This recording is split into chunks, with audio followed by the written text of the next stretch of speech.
Let me remind all the members sitting in this August House कि आज पूरे प्रदेश के लोगों की नजरें हमारे ऊपर है। वो देख रहे हैं कि हम क्या बातें कर रहे हैं और क्या बातें धरातल पे उतर रही है। क्या बातें केवल यहीं तक ही विधानसभा तक सीमित है या वो बातें आने वाले समय पर ऑन द ग्राउंड उसका हमको जो है काम होता हुआ नजर आएगा। गडकरी जी को कोई लेकर नहीं आया, उनको किसी को खींच कर लाने की आवश्यकता नहीं है। एक कह रहा है मैं लेके आया, दूसरा कह रहा है मैं लेके आया। क्या वो अगर कोई नहीं जाता तो वो अपने हेलीकॉप्टर में नहीं आ सकते थे? What are you trying to say? कि जहां पर केंद्र का सहयोग हमें मिलेगा,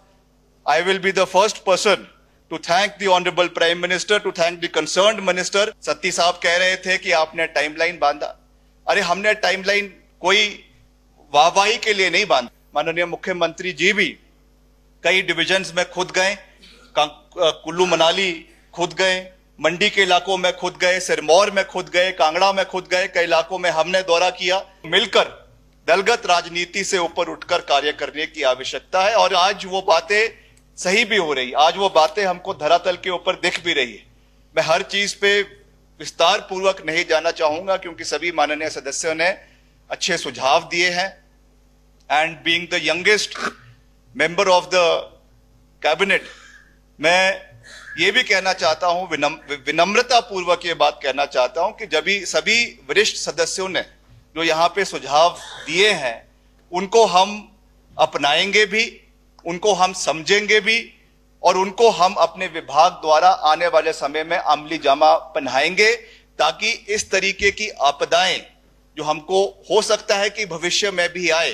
but we should be better prepared for things like these in the times to come. मैं ज्यादा हर चीज के बारे में नहीं कहना चाहूंगा, अपनी बात को केवल अपने विभाग तक ही सीमित रखना चाहता हूं और उसमें जो मुझे भी सीखने को मिला है, ये मैं समझता हूं कि आपदा जरूर आई है but this has been a great learning experience for all of us. और इससे हम अगर सीख कर ना निकले तो मुझे लगता है कि उससे बड़ा बेवकूफ इंसान कोई नहीं हो सकता है। We should learn from the shortcomings. तो मैं कुछ आंकड़े भी जो हमारे विभाग ने हमारे समक्ष रखे हैं और जो धरातल पे हमने काम किया है उसके बारे में भी माननीय सदन के माध्यम से प्रदेश की जनता को भी ये बताना चाहूंगा, क्योंकि पीडब्ल्यूडी हमेशा एक ऐसा विभाग रहा है जो काम जरूर करता है मगर धरातल पे काम होता है, मगर उसकी प्रशंसा हमारे जो अधिकारी है, हमारे अभियंता है, हमारे जेईज है, हमारे एसडीओज है जो धरातल पे दिन रात 24/7 काम कर रहे हैं, they don't get the right appreciation which they totally deserve. इसलिए माननीय अध्यक्ष महोदय, सड़कों की अगर मैं बात करूं, प्रदेश में एट द पीक जब ये आपदा बिल्कुल चरम सीमा पे प्रदेश के अंदर पहुंची हुई थी, करीबन 1320 सड़कें हमारी पूरी प्रदेश के अंदर जो है वो एक समय पर बंद पड़ी थी और उस पे मजबूती के साथ काम हुआ, जी जान से काम हुआ। माननीय हमारे वरिष्ठ नेता सत्ती साहब कह रहे थे कि आपने टाइमलाइन बांधा। अरे हमने टाइमलाइन कोई वाहवाही के लिए नहीं बांधा। जब हमने कई डिपार्टमेंटल रिव्यूज ले, मुझे दुख हुआ देखते हुए, इट पर्सनली पेन्ड मी कि कई हमारी PMJSY 1 की जो प्रोजेक्ट्स 2002 में, 2005 में, 2006 में शुरू हुई थी, अभी तक वो चल रही है। अभी तक वो 2023 में हम पहुंच चुके हैं, 20 साल वाले प्रोजेक्ट अभी भी चल रहे हैं। अगर हम उस पर टाइमलाइन नहीं बांधेंगे, अगर हम अधिकारियों को एक टाइम फ्रेम नहीं देंगे कि this is the timeline in which the project should be completed, तो निश्चित तौर से एक टॉप डाउन अप्रोच होनी चाहिए जहां पे हमने उनकी प्रशंसा करनी है, की जानी चाहिए, मगर अगर कहीं खींचने की आवश्यकता है तो निश्चित तौर से मैं सदन के माध्यम से यह विश्वास दिलाना चाहता हूं कि हमारी इच्छा शक्ति में कोई कमी नहीं। हम मिलकर इन चीजों को उठाएंगे। जहां पे ब्रिजेस लगने थे, जहां पे टेम्परेरी रेस्टोरेशन सड़कों का होना था, उसको हमने वॉर फुटिंग के ऊपर मुख्यमंत्री जी के सहयोग के साथ, मुख्यमंत्री जी के आशीर्वाद के साथ हमने इसको हिमाचल प्रदेश के अंदर किया है। टोटल इसी आपदा के समय में हिमाचल प्रदेश में 19 ब्रिजेस जो है वो वॉश अवे हो गए थे 58 करोड़ के, और 97 ब्रिजेस जो है हमारे करीबन 60 करोड़ रुपए के प्रदेश में इस आपदा के समय में डैमेज हुए हैं।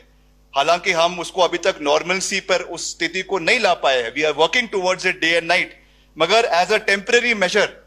हमने जो है जहां पर यातायात को शुरू करवाने के लिए, which was the most important thing, particularly जो हमारा एप्पल सीजन चला हुआ था, कुल्लू मनाली में चला हुआ था, शिमला जिला में चला हुआ था, कुछ हमारे सिरमौर के जिलों में चले हुए थे, वहां पर नॉर्मल लाने के लिए हमने 15 बेली ब्रिजेस और 27 झूला जो है पिछले 2 महीने के अंदर वॉर फुटिंग के ऊपर अपने अलग अलग क्षेत्रों के अलग अलग डिविजन्स में जो है वो दिए, और 15 जो है नए बेली ब्रिजेस 18 करोड़ रुपए की लागत से जो है इनको प्रोक्योर करने का प्रोसेस भी शुरू हो गया है, और बहुत जल्द ये कलकत्ता से बनकर आएंगे और अलग अलग जो हमारे मैकेनिकल डिविजन्स है प्रदेश में वहां पे प्लेस किया जाएगा कि अगर आगे आने वाले समय में भी कहीं पर इसकी आवश्यकता पड़ती है तो उसको रखा जाएगा। हमारे माननीय बहुत वरिष्ठ सांसद हमारे सहयोगी अनिल शर्मा जी कह रहे थे कि आपने एक जगह पे बेली ब्रिज को मंगाया, वो लग नहीं पाया, तो मैं वही बात कर रहा हूं कि हमारे इच्छा शक्ति में या हमने जो करना है उसमें कोई कमी नहीं हो सकता है कि व्हाट वी आर डूइंग उसमें कुछ कमी रह जाए, हो सकता है हम कोई टेक्निकल आदमी नहीं है, जब हमको कोई धरातल पे जाके वहां के कोई जनप्रतिनिधि है, विधायक है, वहां के बीडीसी मेंबर्स है, जिला परिषद मेंबर्स है, सो ऑन एंड सो फोर्थ, जब वो एडवाइस देते हैं हम उसको लेते हैं। और क्यों हम लोकल एडवाइस लेते हैं ये भी मुझे इस आपदा के समय में अध्यक्ष महोदय सीखने को मिला है। अभी हमने बहुत लोगों ने यहाँ पे एनएचएआई के ऊपर चर्चा करी, एनएचएआई में कि 90 डिग्रीज में कटिंग हो रही है, 75 डिग्रीज में होनी चाहिए थी या 60 डिग्रीज में होनी चाहिए थी, ये बात, और मैं इसको ऑथेंटिकेट कर सकता हूं कि जब गडकरी जी हिमाचल में आए, कुल्लू मनाली आए, उन्होंने रिकॉर्ड पे ये बात कही जब हम सारी चर्चाएं हो रही थी कि आपको खास करके पर्टिकुलरली जो एनएचएआई के अधिकारी जिनकी मैं ये नहीं कहूंगा कि नाकामियों की वजह से, बट उन्होंने जो यहाँ का लोकल स्ट्राटा है, यहाँ की माउंटेनियस कंडीशंस है, उसको मद्देनजर नहीं रखा। जो ठेकेदार इनके थे, चाहे गावर था या so on and so forth, I would not like to take names, मगर इन्होंने जो टेक्निक्स आपके प्लेन्स में, चाहे वो राजस्थान में या महाराष्ट्र में या पंजाब में की जाती है, आंख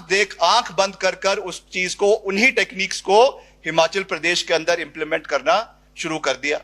देखते हुए हमको भी पहले बहुत अच्छा लगा कि बहुत अच्छे हाईवेज, नेशनल हाईवेज 4 लेन के बन रहे हैं, मगर जब उसकी टेक्निकल प्रॉब्लम्स हमको देखने को मिली,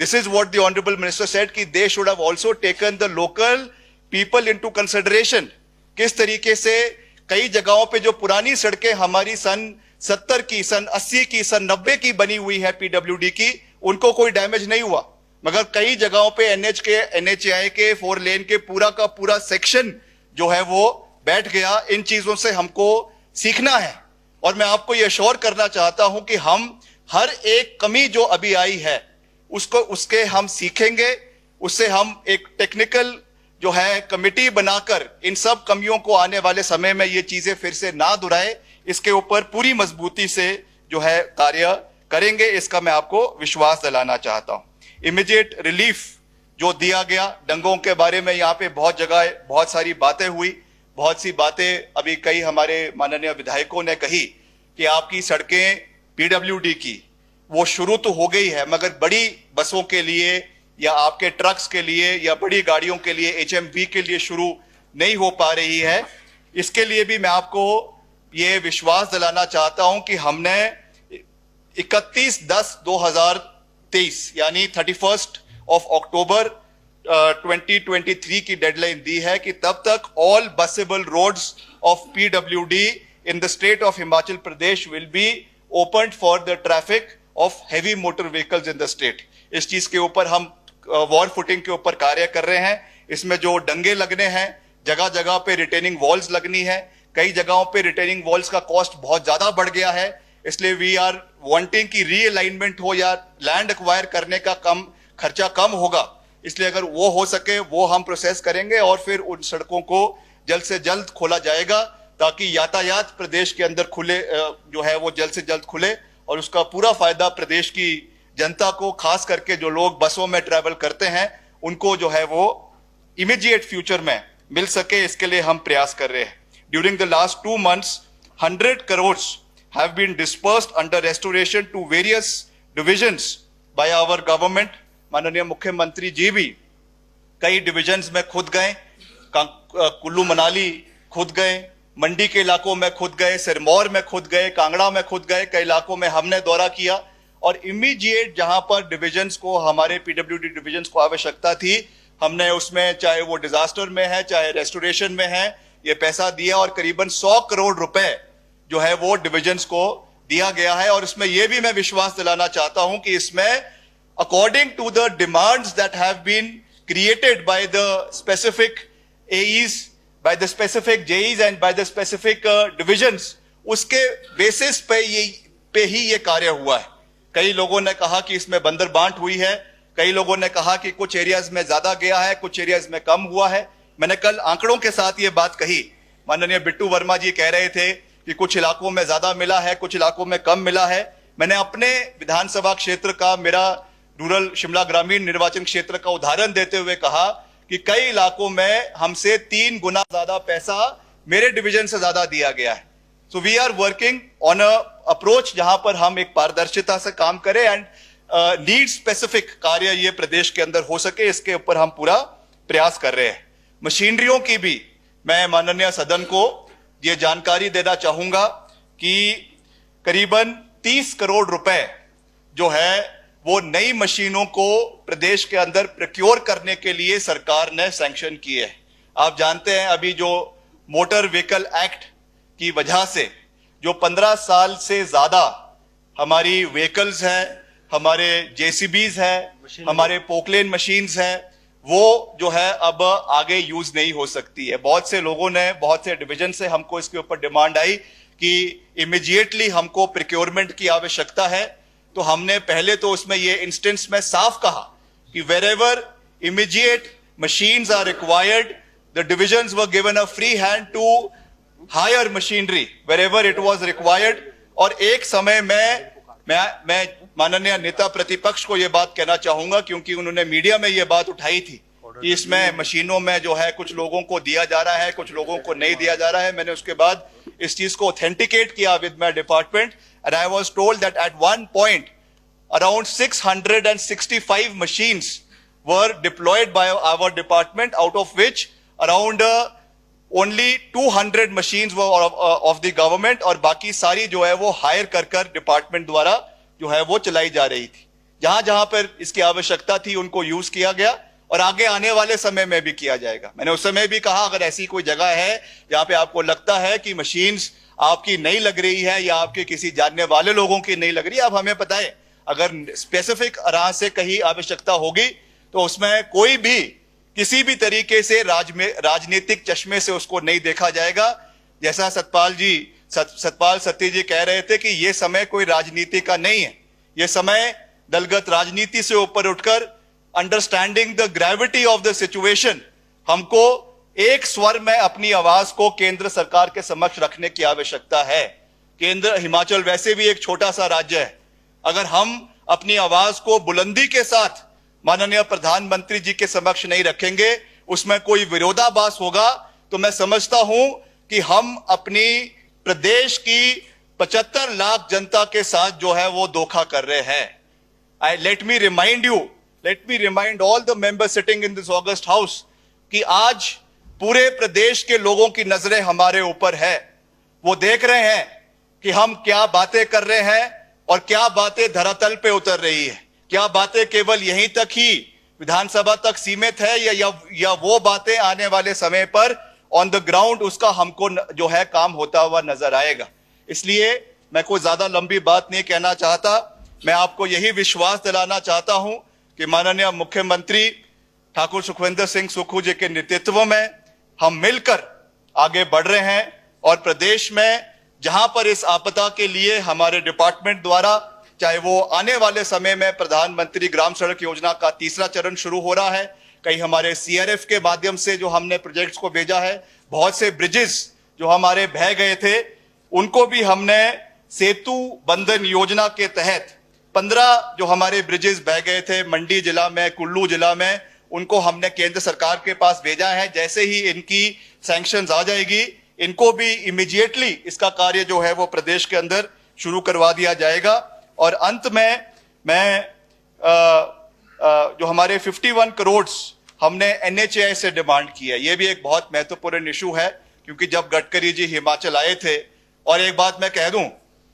गडकरी जी को कोई लेकर नहीं आया, उनको किसी को